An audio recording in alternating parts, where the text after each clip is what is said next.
Sveiki. Šiandien išmoksim naudoti SUMIF funkciją. Praktinis pavyzdys. Mes turim pirkėjų sąrašą. Dauguma pirkėjų kartojasi ne vieną kartą. Šalių yra skaičiai, sakykime, pardavimai. Mes norim išsirinkti pirkėjo A pardavimus per mėnesį.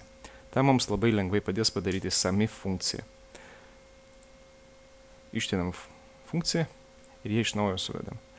Pirmiausia, mes pasižymim langelį, kuriame norėtumėm šalia pirkėjo esantį langelį, kuriame norėtumėm surasti mums reikalingus duomenis. Pasižymim funkcijos ženkliuką ir suvedam SUMIF funkcijos paiešką. Spaudžiam Go, SUMIF, OK. Mūsų ieškomas pirkėjas turi būti įvedamas į lauką kriterijai. Pasižymim. Jo mes turim ieškoti lauke A stulpelį, kurį taip pat pasižymim.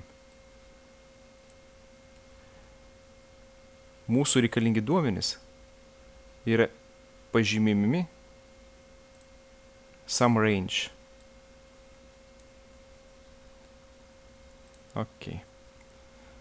Viskas, mes išrinkom duomenis. Tai buvo SUMIF funkcija. Iki kitų pamokėlių.